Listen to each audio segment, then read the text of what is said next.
नमस्कार साथियों, मैं अनूप कुमार पांडे, शिक्षा संकाय, केंद्रीय संस्कृत विश्वविद्यालय, राष्ट्रीय पात्रता परीक्षा के इस प्रथम प्रश्न के पत्र के व्याख्यान श्रृंखला में मैं आज 23वें व्याख्यान में आप सभी का स्वागत करता हूं। साथियों, आज हम संप्रेषण के विषय में परिचर्चा करेंगे और बहुत ही कम समय में सिर्फ आज संप्रेषण का अर्थ जानेंगे। साथियों, संप्रेषण शब्द जो है हमारे यहाँ भारतीय पद्धति में पहले नहीं उपयोग होता था। भारतीय पद्धति में संदेश शब्द का उपयोग होता था। आप अगर परिचित होंगे महाकवि कालिदास से, भारत के वो शेक्सपियर भी कहे जाते हैं, तो उन्होंने संदेश शब्द का प्रयोग किया है।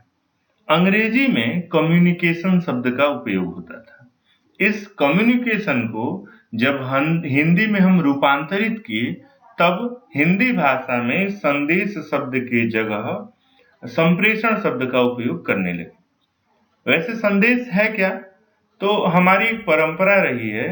जब आपने पुरानी फिल्मों को देखा होगा, समझा होगा, या फिर इतिहास को पढ़ा होगा, तो समझा होगा, जब दो व्यक्ति आपस में किसी सूचना को लेकर के विचार विमर्श करते हैं, तब उसे संदेश की प्रक्रिया बोली जाती थी। और कालिदास ने कहा है, संदेशार्थः कपटुकरणैः प्राणिभिः प्रापणीयः।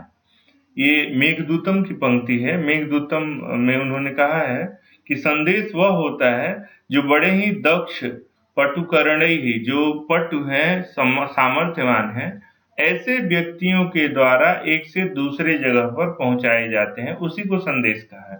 मेघदूतम जो कि मेघ को संदेश वाहक बना करके और स्वयं यक्ष जो है उसके माध्यम से संदेश भेजने का प्रयास करता है।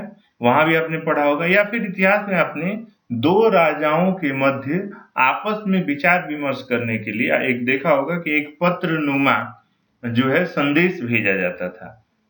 इसी संदेश के भेजने की प्रक्रिया के लिए अंग्रेजी में कम्युनिकेशन शब्द का उपयोग हुआ है। इस कम्युनिकेशन का जब हम हिंदी में रूपांतरण करते हैं, हिंदी में अनुवाद करते हैं, तो संप्रेषण शब्द का जन्म होता है। अब ये संप्रेषण है क्या, इसके अर्थ को जानते हैं। साथियों, संप्रेषण का सामान्य अर्थ है, संप्रेषण एक द्विमार्गीय प्रक्रिया है जिसमें दो व्यक्ति सामान्य रूप से परस्पर विचारों का आदान प्रदान करते हैं। संप्रेषण में आवश्यक नहीं कि भाषा का ही उपयोग हो, अपितु मौन, प्रत्युत्तर अथवा हाव भाव के द्वारा भी संप्रेषण किया जा सकता है। हाव भाव द्वारा भी संप्रेषण होता है। अभी इस संप्रेषण को समझने के लिए एक हम उदाहरण लेते हैं। यहाँ हमने लिखा है कि दो व्यक्तियों के मध्य सामान्य रूप से होने वाले परस्पर विचार विमर्श के आदान प्रदान की जो प्रक्रिया है उसको संप्रेषण कहें। एक तो यह। दूसरा, संप्रेषण एक द्विमार्गीय प्रक्रिया है। द्विमार्गीय शब्द का अर्थ है दो मार्ग, अर्थात एक सूचनादाता और दूसरा सूचना का संग्रह करने वाला, सुनने वाला। संप्रेषण शब्द का उपयोग तभी होगा जब दो व्यक्ति की उपलब्धता हो। अगर दो व्यक्ति की उपलब्धता नहीं है, तब इस प्रक्रिया को संप्रेषण नहीं कहेंगे। ठीक है। अब ये संप्रेषण, जैसा कि हमने कहा कि कम्युनिकेशन शब्द का हिंदी रूपांतरण है। कम्युनिकेशन वस्तुतः एक लैटिन शब्द है, कम्युनिस। इस कम्युनिस से बना हुआ है, और कम्युनिस का लैटिन भाषा में अर्थ होगा कॉमन, अर्थात लैटिन भाषा के कम्युनिस का अंग्रेजी अर्थ है कॉमन। कॉमन का अर्थ सामान्य होता है, सामान्य। तो इस सामान्य अर्थात दो व्यक्तियों के मध्य समान रूप से चलने वाले किसी प्रक्रिया को ये कम्युनिकेशन, कम्युनिस इन अर्थों में उपयोग किए हैं। कम्युनिकेट करना, एक दूसरे को बताना, समझाना। कम्युनिकेशन अर्थात एक दूसरे के मध्य किसी भी सूचना का संप्रेषण करना, किसी भी सूचना का एक दूसरे के मध्य आदान प्रदान करना। अब एक चीज और कि संप्रेषण के लिए हमेशा सूचना की अनिवार्यता है, सूचना का होना अनिवार्य है। सूचना का ही संप्रेषण होगा। सूचना क्या है? इंफॉर्मेशन। इंफॉर्मेशन क्या है? किसी भी तथ्य के बारे में, किसी घटनाक्रम के बारे में, या हमारे वातावरण में उपस्थित किसी भी तत्व के बारे में एक व्यक्ति जब दूसरे व्यक्ति को कुछ बताता है, समझाता है, या फिर अपने विचारों को, अपनी भावनाओं को प्रकट करता है दूसरे के समक्ष, तो उसे संप्रेषण की संज्ञा दी जाएगी। एक यहाँ पर हमने यह भी रखा कि मौन अथवा प्रत्युत्तर, मौन प्रत्युत्तर अथवा हाव भाव के द्वारा। मौन प्रत्युत्तर से तात्पर्य है हम किसी व्यक्ति को कुछ कह रहे हैं और उसने सिर्फ सुन लिया, तो उसको मौन स्वीकृति कहते हैं। अगर प्रतिक्रिया नहीं दे रहा है, यानी बहुत कुछ आपकी बातों से वो सहमत है, विरोध नहीं कर रहा है तो।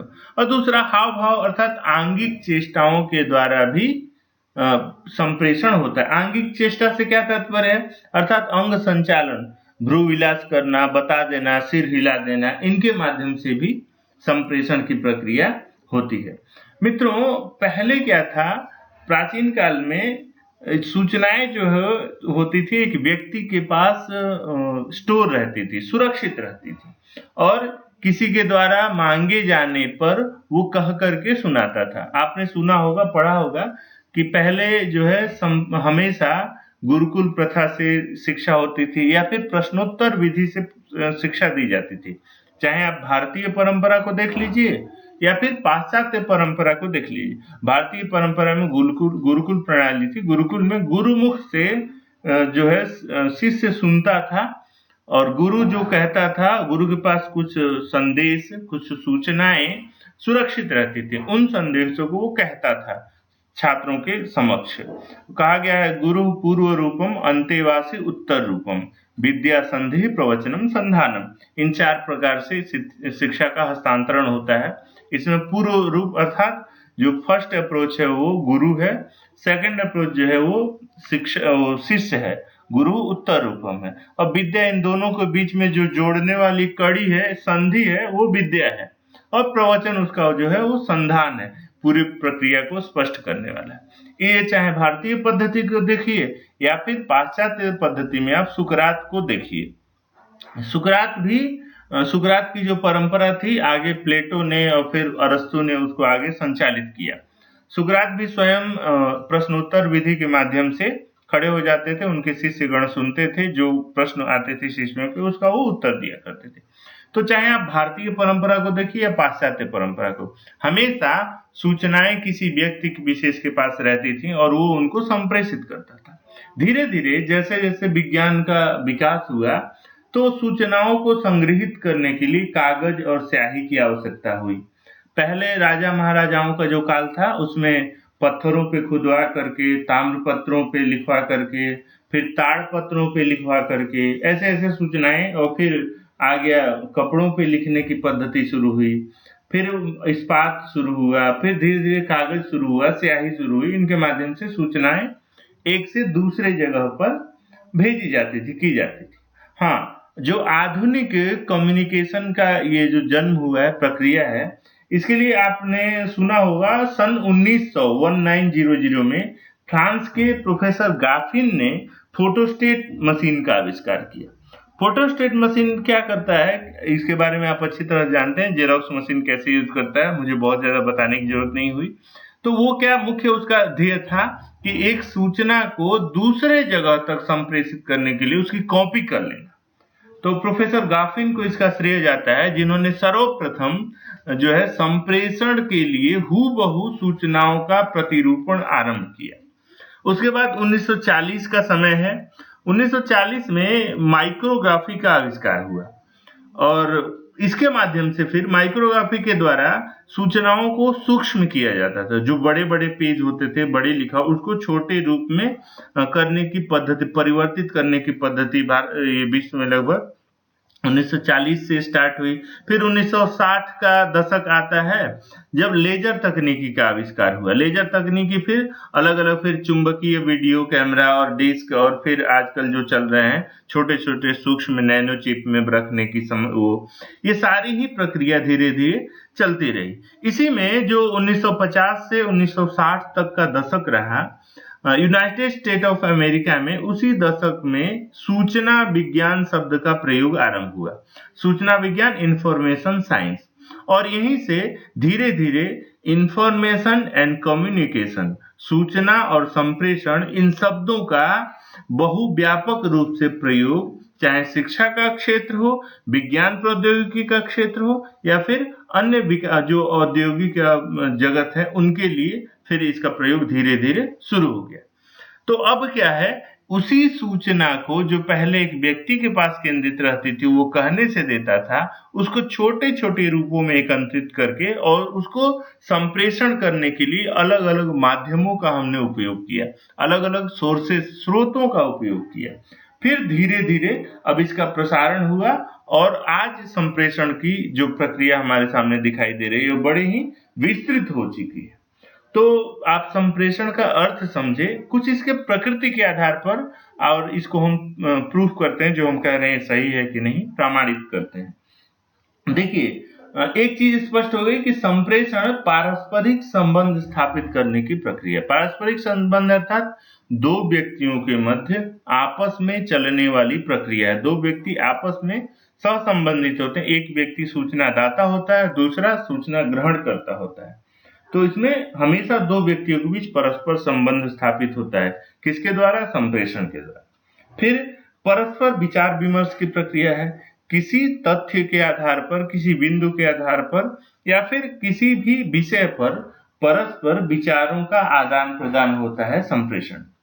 फिर विचार विनिमय की प्रक्रिया है। विनिमय शब्द वस्तुतः के बहुत व्यापक अर्थ है। विनिमय सामान्य चीज समझिए, उनके विचारों का मूल्य समझ करके उसका सदुपयोग करना परिस्थिति के अनुकूल, तो यह इसमें निहित होता है। फिर यह द्विध्रुवीय प्रक्रिया, हमेशा दो लोगों की अनिवार्यता होगी तभी संप्रेषण होगा। फिर संप्रेषण हमेशा उद्देश्य परक होता है, कोई न कोई संप्रेषण का उद्देश्य होगा। फिर संप्रेषण सूचना प्रदान करने की प्रक्रिया है। हमेशा कोई सूचना होगी, वही सूचना संप्रेषण के माध्यम से भेजी जाएगी। फिर संप्रेषण निर्देशन की प्रक्रिया है। निर्देशन अर्थात इसके माध्यम से किसी को कुछ निर्देश देते हैं कि यह काम ऐसे करना है, या हम यहाँ जा रहे हैं, आप ऐसे करिए, ये तमाम चीजें। फिर इसमें फीडबैक अनिवार्य होता है, प्रतिपुष्टि की अनिवार्यता होती है। जिस व्यक्ति ने सूचना दिया और जिसको दिया, तो जो दे रहा है उसको तो पता है, लेकिन जिसने लिया वो जब तक प्रतिपुष्टि नहीं, वो फीडबैक नहीं देगा कि हाँ हमने पा लिया, तब तक संप्रेषण की प्रक्रिया पूर्ण ही नहीं होगी। फिर ये एक डायनेमिक प्रोसेस, एक गतिशील प्रक्रिया है संप्रेषण। हमेशा संप्रेषण का स्वरूप, संप्रेषण के माध्यम, संप्रेषण की प्रकृति, जैसा कि हमने देखा कि कैसे 1900 से लेकर 1960 तक इसके स्वरूप में तमाम बदलाव आया। पहले फोटोकॉपी हुआ, फिर माइक्रो जो ग्राफी हुआ, फिर प्रिंट आया, फिर लेजर प्रिंट आया, और फिर सूक्ष्म यंत्र आ गया, अब एक एक जो नैनो यंत्र के माध्यम से तो ये गतिशील एक प्रक्रिया है। तो इस प्रकार से आप संप्रेषण का अर्थ समझ गए होंगे। आप एक इसमें से हम परिभाषा ले लेते हैं। एंडरसन नाम के एक शिक्षा शास्त्री, इनकी परिभाषा लेंगे। इन्होंने कहा कि संप्रेषण एक गत्यात्मक प्रक्रिया है जिसमें व्यक्ति चेतन अथवा अचेतन रूप में अन्य व्यक्तियों के संज्ञानात्मक स्वरूप को सांकेतिक रूप में उपकरणों या साधनों के द्वारा प्रभावित करता है। ये चूंकि अंग्रेजी का अनुवाद है, इसीलिए इस तरह का ये भाषा इसकी लग रही है। सामान्यतः आप समझिए, इन्होंने कहा संप्रेषण एक गत्यात्मक प्रक्रिया। गत्यात्मक अर्थात गतिशील है, परिवर्तनशील प्रक्रिया। इसमें चेतन अथवा अचेतन रूप में, चेतन रूप अर्थात कोई व्यक्ति कह करके कहेगा, या अचेतन कुछ लिख करके कागज पत्रों के माध्यम से भेजेगा। ये दो व्यक्तियों के संज्ञानात्मक स्वरूप का सांकेतिक विनिमय है। संज्ञानात्मक स्वरूप अर्थात जो दोनों व्यक्ति का अपनी अपनी समझ है, अपनी अपनी संज्ञानता है, उसके आधार पर कुछ संकेत रख करके, संकेत मतलब इसमें एनकोडिंग और डिकोडिंग की एक प्रोसेस, एक प्रक्रिया होती है, जिसको हम अगले व्याख्यान में 24वें व्याख्यान में इसके बारे में हम जानेंगे, समझेंगे प्रक्रिया को। तो इसमें संज्ञानात्मक सांकेतिक रूप में उसमें लिखना होता है संज्ञानात्मकता को, और फिर किसी न किसी माध्यम से, संप्रेषण के लिए माध्यम का होना अनिवार्य है आधुनिक समय में। तो किसी न पहले भी था और आज भी है, इसीलिए कालिदास का हमने उदाहरण लिया, कोपट उपकरण ही प्राणी भी प्रापणीय। तो किसी माध्यम के द्वारा संदेश को प्रेषित किया जाता है। अर्थात इनके परिभाषा में भी 3-4 चीजें मिल गई। एक तो गत्यात्मक प्रक्रिया है, दूसरा चेतन और चेतन रूप में किसी भी रूप में भेजना होता है, तीसरी संज्ञानात्मकता को भेजना होता है, अर्थात अपने जो विचार अनुभव हैं जो हम समझ पा रहे हैं उसको भेजना है। चौथा, इस संज्ञानात्मकता के लिए जो है कोई सांकेतिक स्वरूप को अपनाना होता है, एनकोडिंग करना है। फिर कोई उपकरण या साधन माध्यम चाहिए, तब जाके संप्रेषण होगा। तो इस प्रकार से संप्रेषण सामान्यतः ये हुआ कि दो व्यक्तियों के मध्य हो रहा है, कोई संदेश होगा उसका संप्रेषण होगा, और विचार विनिमय की प्रक्रिया है। हमेशा भाषा की अनिवार्यता नहीं है, अभी तो मौन या हाव भाव संकेत के माध्यम से भी किया जा सकता है। और इस प्रकार से इसका अर्थ स्पष्ट हुआ। तो साथियों, मैं समझता हूँ आप इसका संप्रेषण का अर्थ समझ पाए होंगे। और अब संप्रेषण का प्रोसेस क्या है, प्रक्रिया क्या है, संप्रेषण होता कैसे है, इसके लिए एक डायग्राम के माध्यम से हम अगले 24वें व्याख्यान में आपके साथ परिचर्चा करेंगे। और तब तक के लिए सभी को बहुत बहुत धन्यवाद। अगर आपका कोई संदेह होता है तो निश्चित आप कमेंट बॉक्स में हमें बताएंगे, फिर हम अगले व्याख्यान में उस पर परिचर्चा भी कर लेंगे। और फिर इसकी प्रक्रिया कैसे संप्रेषण होता है इसको हम नेक्स्ट लेक्चर में देखेंगे। ठीक है, बहुत बहुत धन्यवाद सभी।